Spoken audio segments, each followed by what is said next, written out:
You're listening to Always Building. Welcome to the Always Building podcast. We're here with John Porrini. Very excited to have him on. He is, really building some interesting SaaS products and also building some interesting WordPress products and also working for a really awesome company as well. And so we're going to get like a really, I think, an interesting perspective on kind of the entrepreneurship thing and, the SaaS thing and the whole thing. So I wanted to kick it off, John, by just asking you, what your journey looked like, kind of where you come from, your educational background. I love to get some context on all that stuff in the conversations because everyone, is so different and it can be really interesting. So I'd love to hear your story here. Yeah. So first, thank you so much for having me. I'm pumped to be here. So I'm from the U.S., Philadelphia region.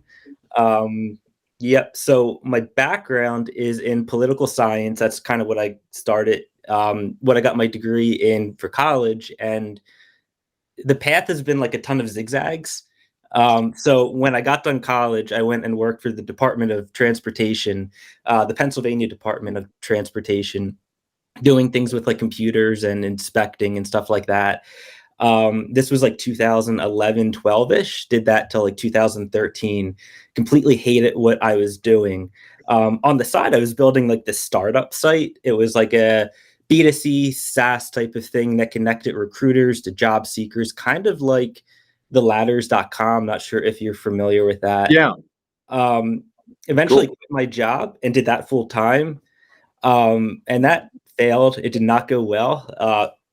I didn't have a ton of funding and the whole thing just kind of like tanked. So I did that for like probably a year before it failed.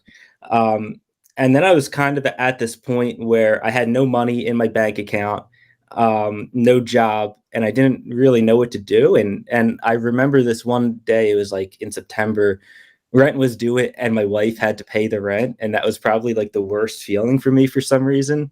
And I was like, all right, I need to either get a job or just get cash flow as fast as possible. So the one benefit was like from doing the startup thing, I got pretty good at marketing and like PPC and building websites and stuff like that. So I started sending out, I don't know why I did this, but I sent out direct mail to a bunch of restaurants and stuff. And one person responded. A few weeks later, I had like $4,000 back into my account. And then this like marketing service company type of thing was born. And I did that for about another year or 2 years, just kind of building websites, doing marketing for companies, building a couple of like startup type things for some people up in New York. And that went well, but at the same time, like I was working for myself 24/7, hated that. Not a big fan of like service-based stuff. So then I was like, all right, I'm going to go get a job. And then I eventually ended up at Socket Labs, which is in the transactional mail space. We work with a lot of developers who are building their own like websites and stuff like that. So went to work for Socket Labs like 5 years ago, kind of did a reset on my life and figured out, all right, I want to have a job and cash flow and stability, but at the same time, build a product. And then I started testing all different products. At one point, I had my own line of like dog shampoo that I was manufacturing from my apartment. At the time, this was like 4 or 5 years ago. And then eventually kind of realized that like, I really like SaaS and tech and recurring revenue. So then I decided to build GetLeadForms about 2 or 3 years ago. Started that with like $1,000. It was like, I went super, like when you think about minimal viable product, I went like super minimal with it. Started with $1,000, had no dashboard, that like no self-serve dashboard type of thing. And then over the last 2 to 3 years, I've just been building that, working the job. And it's been a fun ride with a lot of twists and turns yeah, it's been fun. Wow, man. Wow. That is awesome. I love it. I actually, it's very, it's a really cool journey, actually, to be honest with you. Like from my standpoint, I'm like, man, that is awesome. Kind of coming from that political science background too, where you just kind of ended up somewhere where you hate it. It's funny how when you hate something, it kind of shows you what you might like, and then you end up going down these zigzags. Yeah. So I had a couple questions for you off the top, man. And I got some more now that you kind of laid that on us. So I'm really excited to dive into this. All right. So So I know you've got GetLeadForms, which looks like an awesome product, man. By the way, I want to give you kudos on that. It looks fucking fantastic. You also have a WordPress product called WPDynamicContent, which Yes. I thought was really interesting. Where in the timeline did that come up? And maybe seg into a little bit of kind of like building a WordPress product and kind of why you decided to do that as well, and why it's free, honestly. Yeah. So with the WordPress product, that was kind of to solve my own like pain point with WordPress. So like my background probably more recently is just in like within the last 5 years on the SaaS side is with like paid search, PPC type of stuff. Yep. So one of the things that I found works well is to dynamically replace like the headlines on your landing pages with keywords and stuff based on the search term and stuff. It gets you higher relevance scores, better quality scores. People tend to convert better. Sure. So a bunch of landing page platforms can do that well, but WordPress cannot. And it got to the point where I was like, all right, I'm just going to build this plugin for myself. So I built it, and well, I hired someone to build it. I did not build it. I don't code. I usually just hire people. I find people who can code. So I hired someone to build it. I feel like this was like, I forget exactly when, probably about a month or so ago. Okay. Got it built in about a week. It did not take long. Went like super simple with it. It can only do a couple of things, but the things it can do are like the key things you need to do. And then decided to give it away for free. So the idea and strategy there is it's like kind of like a lead magnet. Are you familiar with that? Like sure. Content. Yeah, for anybody, I think with who doesn't know that listening, lead magnet, something like an intro offer, basically for to get them in your world, right? Yeah, so we see people doing that with like content and PDFs and checklists and stuff like that, but tools work great. So the idea is to start to use this as kind of a lead magnet to drive more marketers into the top of my funnel, and then to start to pull them into GetLeadForms.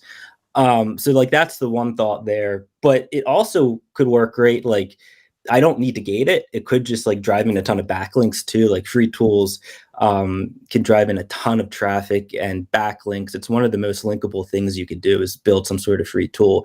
There's a lot of risk with it too, because you could build a thing and nobody wants to link to it or actually likes it. So that's kind of the challenge. But it's kind of like a link magnet, lead magnet type of thing. And at the same time, maybe I'll like build out a bigger business with this. I'm not too sure. I'm just kind of planting the seeds and seeing what happens. But I do have like this idea in the back of my mind to build out this whole personalization type of business at some point. But I'm not going to go down that path yet. I don't have the time.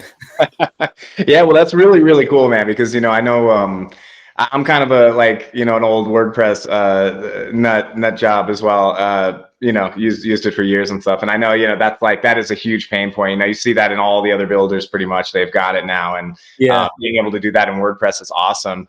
And yeah, I love your idea of kind of like the, it's kind of side project marketing, right? This kind of concept where you're sort of creating like a tool and it's sort of just, powered by WP dynamic content or something, right? It's just sort of propagating that. So really smart. I love that. So let's dive in a little bit into sort of working a job while building things and sort of your, I don't know, your ethos on that, your balance on that. I think it's really, out in the space, Twitter aside, just out in the entrepreneur, I don't know, creator, whatever space it is nowadays. There's a lot of kind of hate on the 9 to 5. There's like a lot of hate on getting the job, and it's all about just like abandoning everything and jumping into the world. Like, here's my idea, and sing it from the rooftops thing. And I've always thought, a lot of people come to me. We have a community in Discord, and a lot of people come to me and go, "Man, I really want to learn about this niche," and you're just like, you should get a job in the niche, man. That's like the best way to learn the niche. And I'm curious sort of your experience, with that and kind of just going for the job and then building things on the side and how that's sort of affected your life and what you think about that. Yeah. So I think I have a lot of opinions here on this topic. So basically, I'm not a big fan of the whole like quit your job and go and like work on your startup full time. And I can say that because I did that in the past and it did not go well for me.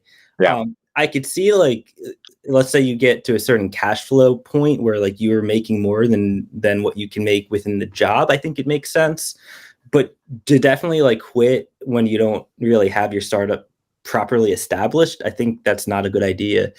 I think the job can provide you with a lot of tools and leverage to help you build your startup faster and the right way. So I've been working on GetLeadForms for like 3 years, and I have never been in a position where I've had to rush things or make rash, bad decisions because I have the stability that my job provides. And I have a son too and a family now. So like I definitely can't go and take a ton of risk. So the job helps, I guess, diversify risk and kind of like hedge against things going wrong in life.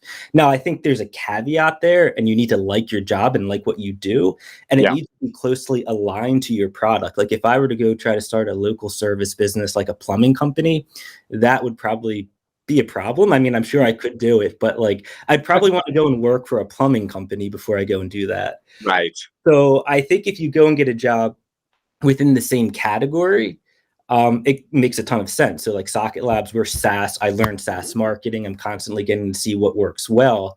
So then I can use what I learned there within my own projects, and it helps a ton in that regard. It's like free training and stuff, basically. So I think it makes a ton of sense to keep a job. But again, you have to like what you're doing and actually like the company. If you don't like the job and what you're doing, then I think that's a whole different thing, and you just need to leave and find something new. It's such a great perspective, man. I think it's a humbling perspective for a lot of folks, because I think people get really, they get really caught up in that like hustle mindset. And I guess you're right. You know, when you have a family, it's a whole nother world. When you don't, you're kind of just, you're floating around figuring things out, I reckon. But yeah, that's really, really good perspective. And I wanted to get a little bit more, also on that note, I kind of wanted to dive a little bit into the point in your story where you had no money, you had no job, and you didn't know what to do, and kind of like that feeling, because I haven't heard this discussed much like out in the space in general, where, because I've been in the same position where it's just like, whoa man, I have nothing right now, and I really have no idea what I'm doing. And that feeling, and just kind of how if you can reflect on that a little bit about how you kind of came out of that, and how the things, because the marketing agency is really interesting to zoom into after that, but I'm kind of curious to sort of how you sort of came to that, and how that worked for you, and who you were working with in the marketing agency and all that kind of stuff. Yeah, so I mean, that was like, when I think about my life in the last like 10 years, that was definitely the lowest point for me. Like nothing terrible happened. It just didn't feel good to not have money, and to have my wife pay the rent that one time.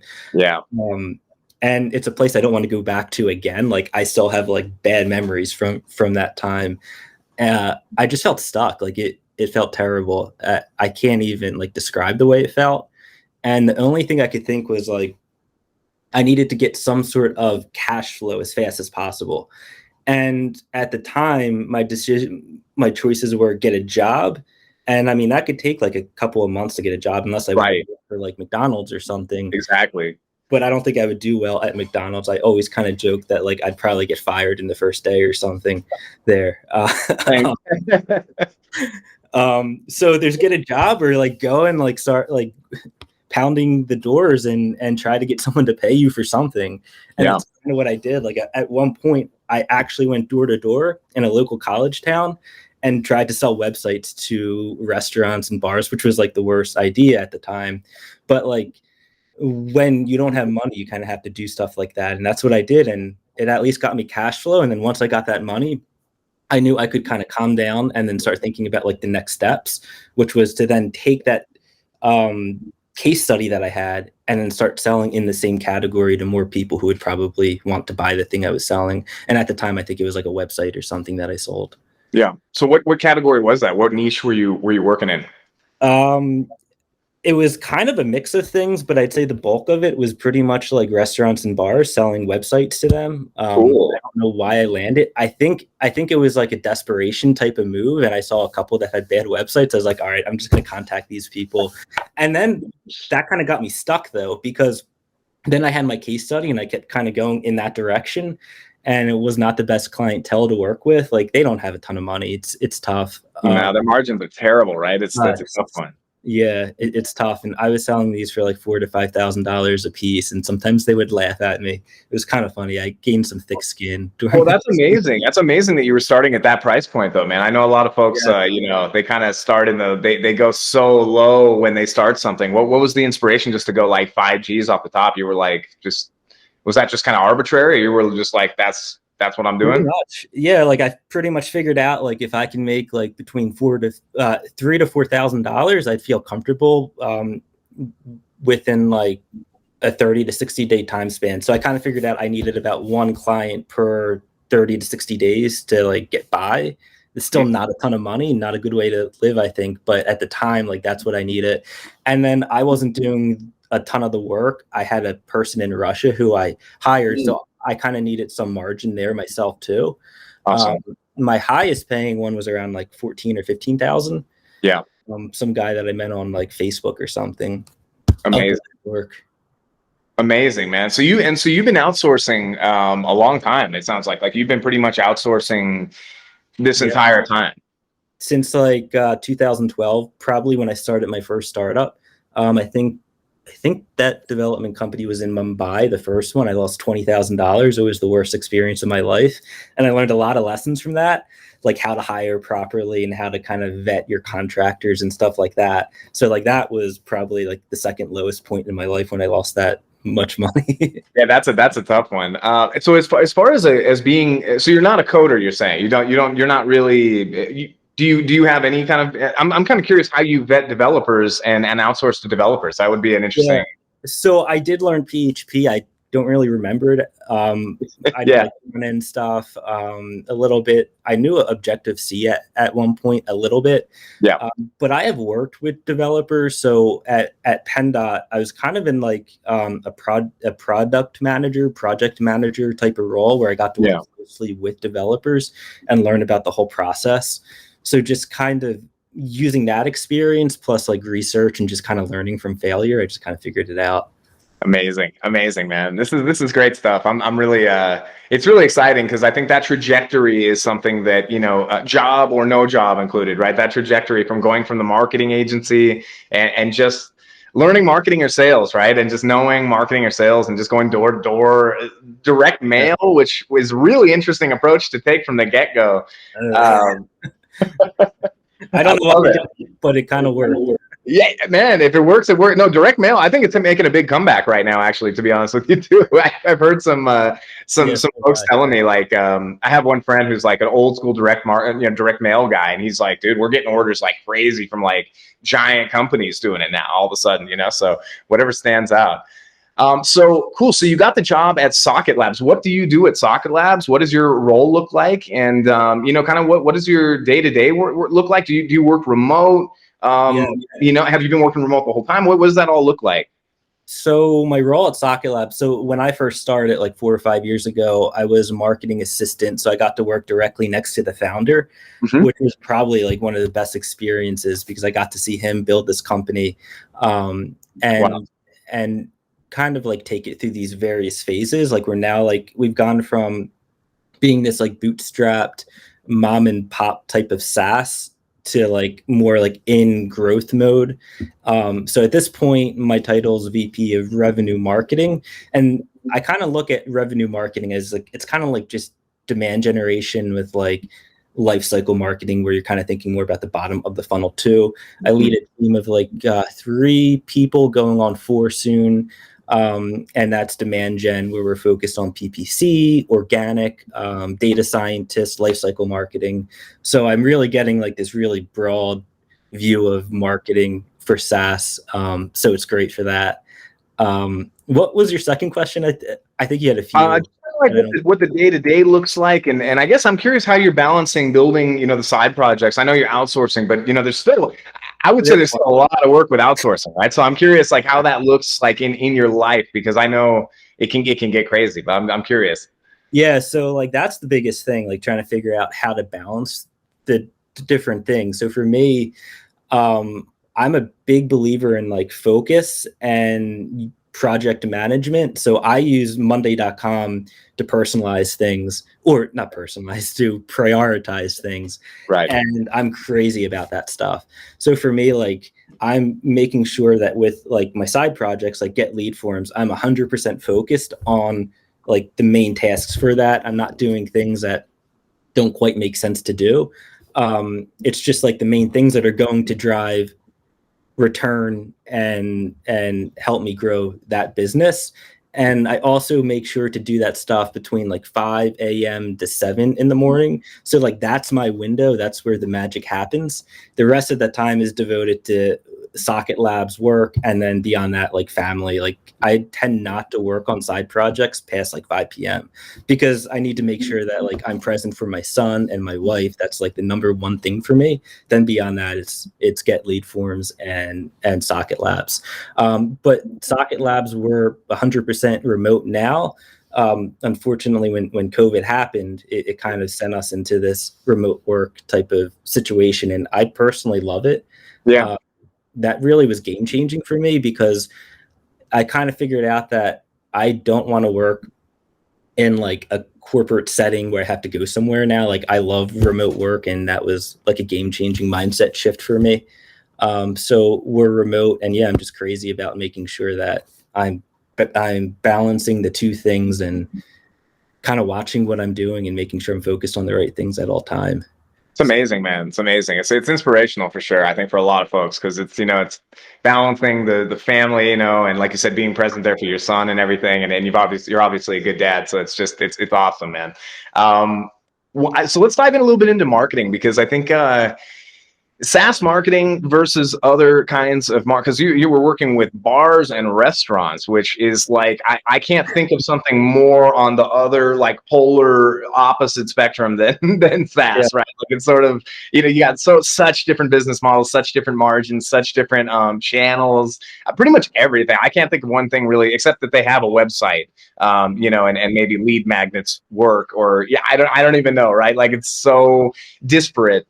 So I'm kind of curious, like your experience transitioning, I guess, from doing this kind of, obviously you had the startup before, but you went kind of like totally the other way. You swung into like local business marketing, then you like swung back into SaaS, like you got like the pendulum thing going. And I'm curious, the differences between sort of the SaaS marketing, kind of starting with that, I guess, just sort of the differences in terms of the marketing channels, the whole thing.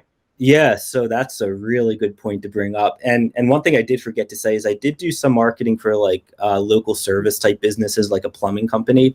Got it. And that's really where I learned like paid search. And I mean, even local service is way different than SaaS, because local service is just like get the lead and then try to close the lead and then work with them later when they have a problem. Totally. SaaS is like its own beast. And this was a mindset shift for me that took a couple of years. You have to think beyond just like traffic and leads. And it goes all the way down the funnel. It's like this full funnel mindset approach that you have to have, where like you're looking at not just when they sign up, but also beyond that to like getting them to use your SaaS. And there's a lot of marketing that happens beyond there, making sure your churn and contraction rates are super low. There's a lot of marketing that happens there. There's just a lot of marketing that needs to happen across the whole funnel. Whereas like with restaurants, bars, and even those local service type of businesses, it's a lot of just like top of funnel, drive them in, get that lead, close them. SaaS is just like thinking about the full funnel. And then another thing I found too with SaaS is when people hit your site for the first time, they don't really tend to sign up right away. Whereas like with your local service business, it's more likely to happen. So you also need to think about how to keep people coming back to your site with like content marketing and remarketing and basically building like a really good flywheel type of thing, I think. Man, it's yeah, totally. It's an amazing insight. I think, you know, I've spoken to a lot of folks that, you know, like in our community and everything, and they want to work with SaaS, right? They're like they're in the position you were like maybe 5 years ago, right? And they're just like, I'm starting an agency. I want to, you know, I need to grind and get some clients and stuff. I want to work with SaaS, and I'm always going, man, you gotta. There's a lot to know there to be able to work with SaaS as an agency, because also, you know, it's an intense. It's an intense life cycle, like you're saying. There's marketing at every single stage. It's part product and part marketing, and sometimes the product is the marketing, and it's this crazy thing. So I'm curious, like on attribution, for SaaS, if I could dive into that a little bit, because you're doing a lot of demand gen, you're doing a lot of like, it sounds like you're doing a lot of God, the full cycle, the full thing. You're in charge of pretty much the full thing, which is like a lot to take on, frankly. And I'm curious, like on attribution, how do you think about attribution? How do you deal with like the shadow funnel of people kind of just, or the dark funnel or whatever, where they're just all over the place, checking things, clicking things, looking at things, brand aware, all the, how do you kind of attribute that? And what's kind of your ethos on that? Because I've asked a few different guests about this, and I always get a different answer. And I think it's really interesting to dive in. This is like one where you could talk about this for like days. It's so I think it depends. Like SaaS goes through different phases. So if you're like just like getting started, and like with me with GetLeadForms too, like I don't care that much about that stuff. Like I definitely make sure that I'm measuring PPC type of stuff, like making sure if someone comes in through paid search, I know that they came in from a specific keyword and stuff like that. But I don't really lose sleep too much based on like where signups come from.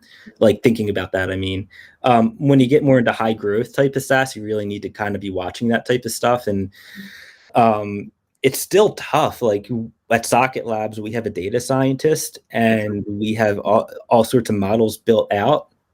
And there's just so much that either like slips through the funnel where we're not tracking it properly, or like some channel is showing that it's driving in leads. Like paid search gets like way too much credit, when in a lot of cases it's not really paid search that drove that first touch point. It's content or something like that, or someone found us on social.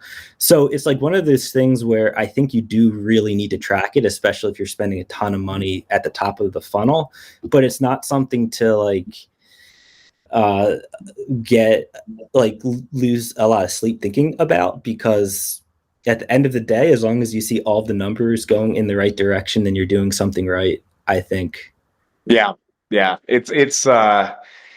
It seems I've gotten some similar answers to that in the past, like, because it's just, like at the end of the day, I mean, it's tough though, because knowing which channels, I love that you said that paid search gets a little bit too much credit generally, just because I feel like Google's tracking is like better than some other, right? Like it's just that the technology's a little better. Like maybe the Facebook conversion pixel too, maybe is like pretty good now or something. And if you were doing Twitter ads, for example, you're like, I know, like, and one of the startups I'm working with, like it's like Twitter ads is like a black hole. Like I never know what the fuck is going on with that channel. Like I seriously, it's like I turn it on and I don't see any conversions in the tracking, but we get more customers. And then I turn it off and then it's like, oh, we have no customers all of a sudden. And it's like, okay, something's working, but I don't know what the hell it is, right? Yeah.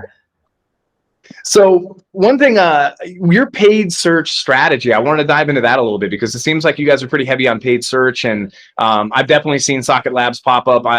Email solutions are just, man, it's a crazy landscape for sure, and a highly competitive landscape as well. So it's it's an interesting thing, and I know paid search is one of those big ones for email, transactional email, and marketing email, and all these engines. So what's the paid search strategy look like? Do you guys, is it mainly just bidding on, is it mainly just kind of keyword based stuff, or are you guys kind of propagating content, or kind of like just in general? I'm kind of curious what that looks like. So the paid search side of things is mostly just bidding on like keywords, and we're looking at capturing existing demand of like more like mid to bottom funnel terms. Like we don't really go up funnel with paid search where it's like how-to type content, because that would be like harder to kind of measure. We've tried it and tested it before, didn't see great returns. We may test it again in the future if we're looking to scoop up more volume. But right now it's like focus on people who are lower in the funnel and kind of like looking for a particular product that we have, or trying to solve a pain, and then we just kind of track them through the funnel, and then try to, like, inside of the reporting we have, we can see that someone came in through a specific keyword, if they paid us, and then track the revenue back to that keyword. So we're crazy with that type of thing. Wow. The measuring side of things. So that's mainly the paid search side. Now we do like paid content marketing on paid social. That's a whole different beast, where like we're building up this demand gen type of paid content distribution model, and that's super hard to track, because like if we're promoting blog posts, we see traffic coming to the site. and then it's converting, but it's showing up as like direct, like that's what's getting the credit, not the LinkedIn blog post that we paid to run to our target market. Yes, that's kind of the way it works. It's a pretty simple funnel. It's just a lot to manage. Yeah. Tough to manage and tough to track, like you mentioned. But yeah, I think it's so. This is something that I love right now, and I think it's like the only thing that really works with paid social and sort of like and all that kind of stuff is basically just propagating the content. And so, how do you? I know it's impossible to track conversion. You know, it's like figuring out the attribution of where that first touch came from is almost impossible. But how do you guys kind of like navigate sort of figuring out which content is resonating the most, and what's kind of like making the biggest impact? So there's like two things that I'm kind of looking at when we're trying to determine that. So the first is like, let's say it's like LinkedIn. I'm looking at like CPCs and CPMs and things like that, and just seeing like engagement inside the platform. And in most cases, we're sending people to the website, like to a blog post or something. So I'm looking at like what one's performing the best. We'll like load up 3 or 4 different pieces of content and test. And then beyond that, I think the thing that's probably the most important to look at is content consumption. So, and then in that case, I'm diving in and looking at things like bounce rates, time on page, and then going into Hotjar and just looking at like how people are consuming the content. And we have found situations where like we've run a blog post on paid social, got a ton of traffic, all of like the top line numbers looked amazing. Then we went and looked at the content consumption part, and it would just fall flat. Nobody was consuming the content, they bounce, and it just wasn't working that great. So like kind of looking at from those two perspectives, then beyond that, trying to layer some like cross-channel remarketing on top of it. Because again, with SaaS, you need to keep pulling them back in with different touch points, like case studies and things like that. Yeah. So it's kind of the way that that stuff all works for the most part. Wow. Very cool. Very, very insightful. I think for anyone listening, it's this is like real marketing 101 for 2022 here, going into 2022. It's like the old just getting leads and top of the funnel thing, especially for SaaS, man. And even I would even say for like agency, I would say for even service business, I think it's getting more important to propagate inside of that, like sort of middle of the funnel, bottom of the funnel, top of the funnel, kind of play that game too, no? Yeah, 100%. Yeah. And I do that too for GetLeadForms. Like I write content, and number one, I'm trying to get it to rank, which is always tough and takes time. But then I'll take that content and I'll put it on Facebook, and I'll get some paid distribution. And I've had situations where like I've talked to somebody who found me, and they're like, "Oh yeah, I read this blog post you had." The platforms don't show that. Like that's where they fall short. So it's kind of hard. Like if you're looking at the numbers, you're sometimes not seeing the right things and kind of the ways people find you and what you should be doing. So it's tough. One of the funnest things that one of the other guests dropped was he was saying that just using a simple acquisition form is something that he started to do, where he would run that stuff, and then he would as they convert or in that onboarding process, they ask, "Where did you find us?" Or I don't know, why did you sign up? This kind of thing, and they just do a drop down. It's just like pre-selected stuff, like I read a blog post, I saw an ad, these kinds of things, and he was saying just from that he was like mind blown at how he was able to connect the dots a lot easier, and the numbers still didn't make sense, but there was some kind of like emotion behind that. When he talked to the people, it made more sense and everything. Yeah, that's such a good idea to do that. It's like, how funny is that though, that it comes back to that, like on the if you're agency on the onboarding call, or on the if you're SaaS on the onboarding form or whatever it is. It's just very, very funny that he broke it down that simple. So back to GetLeadForms real quick. I want to kind of dive into your startup efforts and everything you're doing right now, because the app looks awesome. I was checking it out, and it was like this is not a new thing. Like, obviously, let's just, we'll back up a bit. And like, I've been around, you've been around a long time. I've been around for like, 15 years seeing stuff like this, and different lead capture ways and stuff like that. I thought that the way that you're executing it is really, really, really cool. And really, you simplified the process, made the UI look really nice. I saw on your website also something I didn't expect on your website. I saw like a little, a little lady pop up in the corner, in a little circle, and she kind of was like undulating for a minute there, and I went, whoa, that's really like, that's a pretty hypnotic little thing. And at first I thought it was live chat, and then I saw it was your product, and I go, damn, that's a clever implementation of this kind of thing. So really, I think, I don't know what the question is here, but I was kind of ruminating before the interview, kind of going, you're approaching a very, very, very saturated, everybody and their mother has done this kind of, out on the internet, some lead capture form solution, and you're doing it creatively. You're not reinventing the wheel, but you're doing it in a very creative way. And I guess if you could just, reflect on that and kind of maybe why you're doing it. Because I think a lot of people would kind of approach that market and go, dude, like there's already like 10,000 of these things out there. What's the thought process behind it? You're not reinventing the wheel. You're doing something really clever, and I'm kind of curious just to hear your thoughts on it. Yeah, I'm not even too sure where to start with that. So it's. I wish I had a more direct question. I just like it's just a rumination here. So there's definitely like a whole ton of tools. You have JotForm. You have FormStack, Typeform. Like I could keep going. MailChimp has forms. Yeah. For me, like it really just started with trying to solve my own pain point, which was creating a really good multi-step form. Yeah. And most form tools, I really think fell short. Like you could do it in JotForm, but I never liked the way they look. And I'm not a big fan of Typeform's forms. They kind of remind me of like the McDonald's of forms. They all kind of look the same for the most part.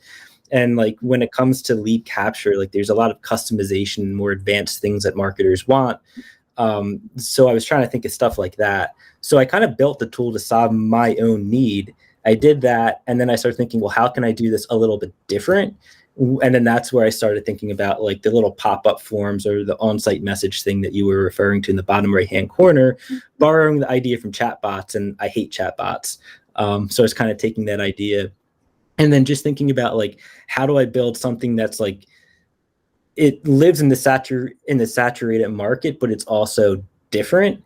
And that difference and uniqueness, I think, helps a ton. Like that really helps people when they come in. They're like, wow, this is way better than JotForm or a Typeform or something like that. So yeah, I think you said the right thing there. It's about being creative and trying to find unique ways to kind of mold things and position things that's a bit different than what the competitors do. And I do like saturated markets because it shows that there's demand. And when you know how to capture the demand through SaaS marketing and paid search and things, it's really not that hard to do. You just run some paid search, drive some traffic to it, and then it's about positioning it to be different, I think. Yeah, you get that little corner of the market. Yep. Yeah, I think that's really it's really wise and really interesting, I think, for everybody listening, just that like it's everybody wants to sort of reinvent the wheel, create something so mind-blowing and big and right. And so this is really and so what real quick, just what do you hate about chatbots real quick? I'm curious, like I totally understand what you're saying. Like I totally get it. I also kind of veer towards the simplicity. You went for simplicity. And what do you hate about chatbots? What did the MVP look like? I guess those are my two questions, kind of like in that theory of sort of like why you built this the way you built it. What did that first MVP look like, and why go the other route against, sort of the more complex, like, because they have those like crazy builders with the million conditional things that, whatever. So yeah. So I'll start with the chatbots.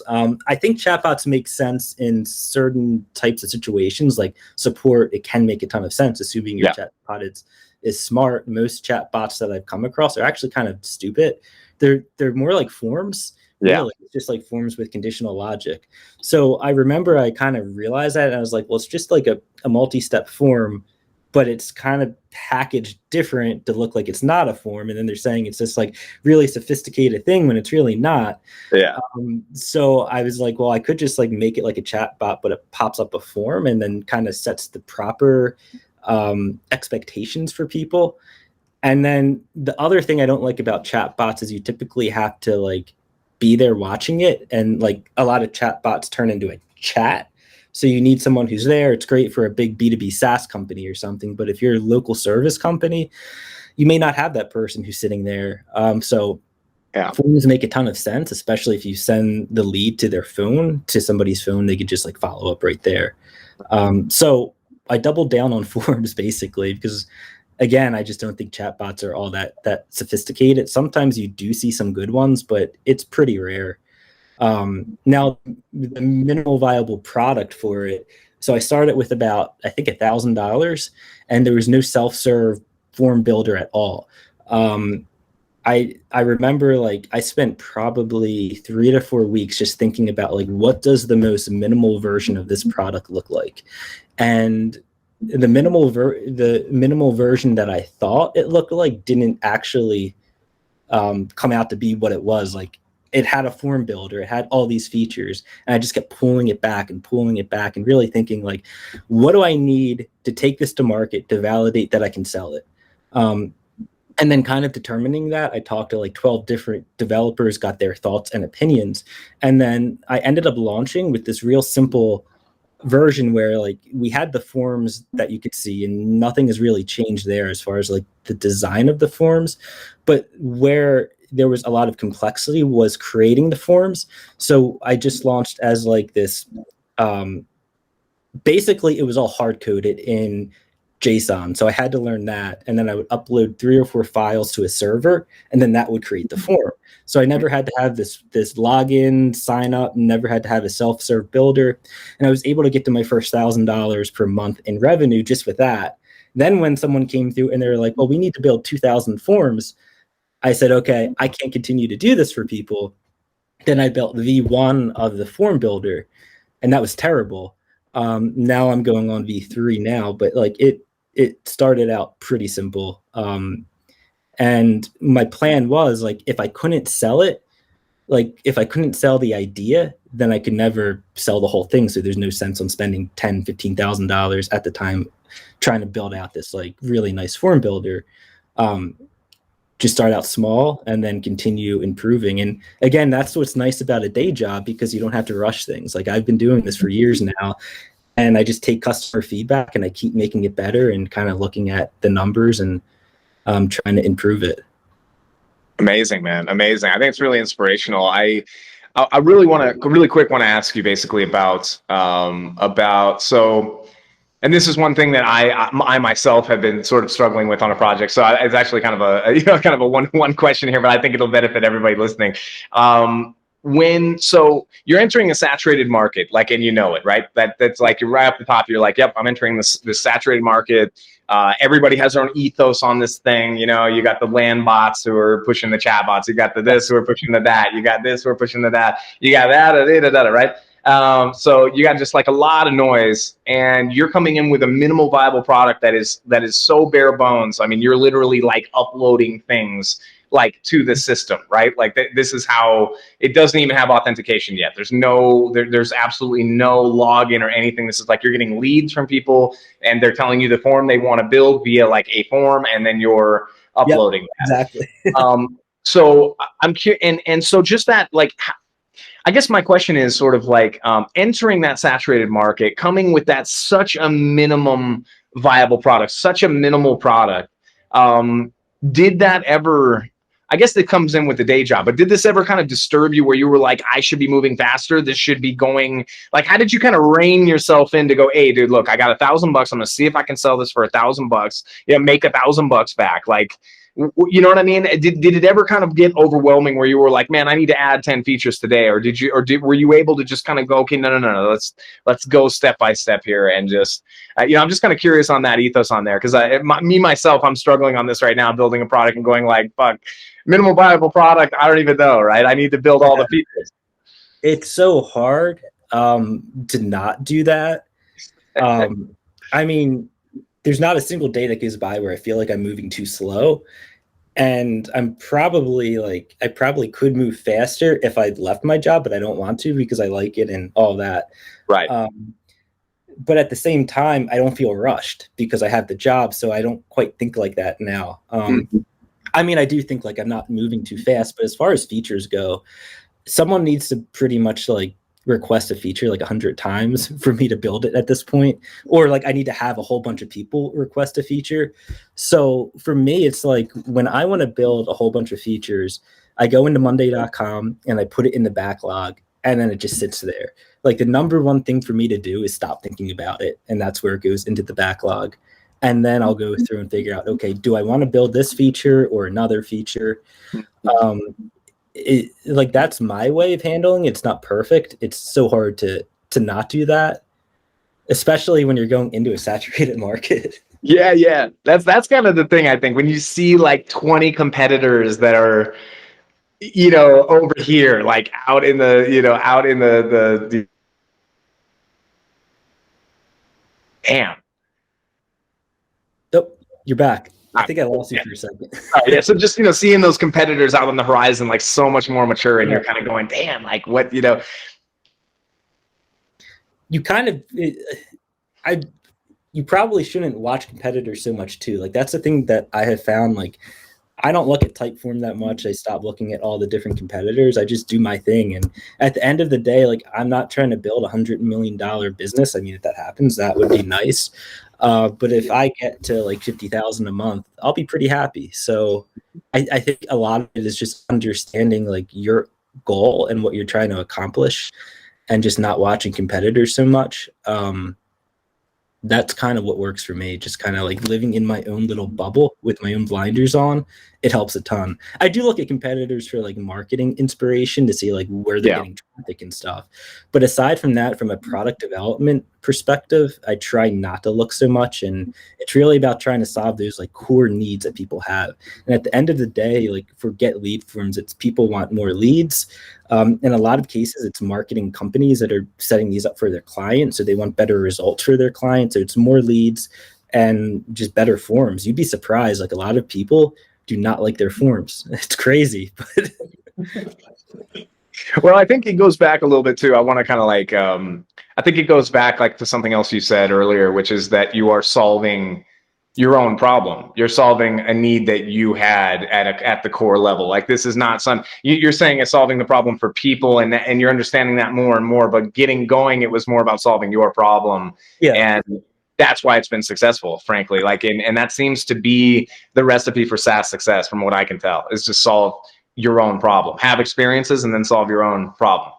I think so. Like there's a lot of people who say like get on a phone call with somebody and do the whole like idea extraction thing. Mm-hmm. And I see how that makes sense, but I don't know. I think it just makes more sense to solve your own problem and then sell it. And even if that's in a saturated market, just find a way to do it a little more creative than the competitors, and you'll be set. Yeah.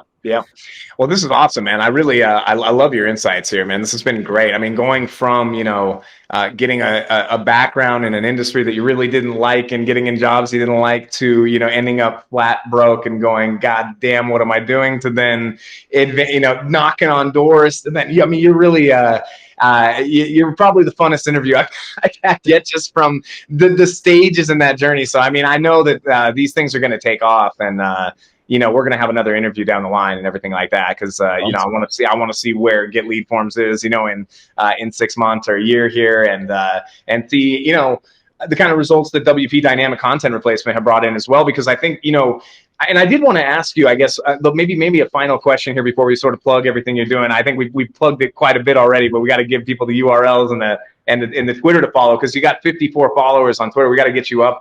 Yeah, I just got there. yeah, we got to get you pumped up a bit. But as far as like the difference between, kind of, would you, because I know that the WordPress landscape, you've released this plugin for free, which is kind of like in the spirit of WordPress, right? It's like open source software, everything, there's always like a free version. Then they've got the upgrades or the add-ons or whatever. And I know you had kind of talked about sort of the dream or the vision to sort of build like a personalization, suite off of that idea. And I think that's honestly a brilliant fucking idea, because there's only I think there's only one or two other people even attempting to do that, and it's not focused like in the way that what you're doing is, and not coming from the perspective of a marketer that you're coming from, right? So like the difference, I guess, like the difference in landscape and maybe just how you would approach that. Honestly, that might be an interesting question. Just kind of like if you were to quit your job, which you will not, and I don't. we're not talking about that. But if you were just to go and go, hey, I'm going to make this personalization suite for WordPress, knowing the WordPress landscape as you do, where you've got like the a lot of yearly deals. They're kind of trying to squeeze lifetime value. It's not a monthly SaaS thing. It's slightly different, right? In its ethos, everything like that. I'm kind of curious, like how you approach that, and do you think that model that the WordPress world employs is sustainable? And I think it's been proven sustainable, but just sort of your thoughts on that in general, you know what I mean, versus SaaS, and like if you would go down that road, I guess. That's a good question. So I'm not too sure, and I haven't even looked too much at like the business model that would be most appropriate for the WordPress side. At the end of the day, I will only start a business that has recurring revenue. So like that's the number one thing. And I don't really care if I'm getting those customers from WordPress or a different platform. I could probably see this existing in its own thing that's not connected to WordPress in a future state. And then just having a way to make it work inside of WordPress. Like with GetLeadForms, that's not a WordPress plugin, but most of my users, like 95%, are using WordPress. So that's probably the direction I would head in, and just make it more sophisticated than like a WordPress plugin. But for now, like I kind of see this as being like the very like basic starting point, and I would have a list built at some point, and then I would just remarket that future product to that list probably. I don't know if that gets to your question. I haven't thought about it a whole ton. It's just kind of in the back of my mind stewing. But that's probably the direction I would head with it, maybe. That's amazing. I think it does answer my question. I think building it inside of its own SaaS platform, and then making it work with WordPress, or have some kind of WordPress plugin that then connects the SaaS, something like that, to maintain that kind of SaaS recurring revenue monthly. Sort of like. Yeah, I don't want to say lock in, but it's got some lock into it. I find that the problem with the WordPress landscape sometimes is that the lock in isn't there, and there's like there's a lot of pirating, and there's a lot of sort of like lifetime deals, and sort of it's a little bit hard to navigate for me. And a benefit too of going beyond WordPress is that opens you up to like maybe this is possible in like Wix, Shopify, Squarespace. Not too sure. I bet it is. Webflow, right? Yeah. So like it kind of gets you more exposure into different platforms, and that's a whole marketing thing, a whole growth leverage tactic thing you could do, just like leveraging their platforms and stuff like that. So it's probably the direction I would head in. Love it, man. I absolutely love it. Really, really awesome to meet you and to go through all these things, man. Really. So real quick, I'm going to plug everything here. So go follow John. It's at John Porrini with 2 R's, JohnPorrini 17. John Porrini 17 on Twitter. Go follow this guy. He's dropping some really interesting stuff. And I think Twitter's kind of a weird one, man. It's a weird one to kind of get used to. But what you're dropping already, I think I recently interviewed Ken Savage, and he kind of tipped me to you actually, and I kind of found you through him. And when I saw what you were doing, I was really interested in. Yes, yeah. So definitely follow John on Twitter. I think it's definitely worth a follow. And then go check out Socket Labs, number one. I mean, definitely go check out Socket Labs. And I mean, man, if you can kind of peep some game on his marketing, efforts through Socket Labs, I think that's like a college class, wrapped up in like an evening, right there, just kind of checking, what you guys are doing, and some really high growth with you guys. I mean, I saw Socket Labs a long time ago, and kind of like, because I've gone through, finding email marketing, service provider, email transactional, kind of service providers is just insane, man. I've used everything. I've used like Mailgun and SDS and Socket Labs, just every damn thing under the sun. So, and I've seen you guys recently, and the growth has been insane. And you guys have got, like you said, gone from that kind of mom and pop to that, like it's looking enterprise now, really, to that level. And 2022 is going to be crazy too. Like we have some crazy products that are coming out soon. So it's going to be a whole different look and feel for our website. Our products are going to be cool. So a lot to come there. So check out Socket Labs. Definitely check out GetLeadForms, man, especially if you're a marketing agency and you're doing, lead gen or something like that, doing any kind of PPC, doing any kind of ads. This is really, really simple, really direct solution that is kind of blowing my mind, just how, like I said earlier, just how you're kind of not reinventing the wheel, but you're doing something really creative in that space. And then definitely go check, if you're using WordPress, man, WPDynamicContent, something that was sorely, sorely, sorely needed for WordPress, and something that definitely increases quality scores with PPC and everything else. Go check out all those projects. And again, John Porrini 17 on Twitter. Go follow this man. John, thank you so much again for being here, man, and sharing all your insights with us. Thank you. All right. I really hope you enjoyed that. Thank you so much for listening to this episode of Always Building.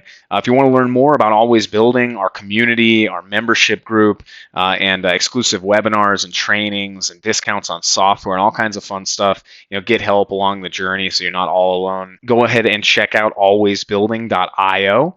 That's alwaysbuilding.io. And again, thank you so much.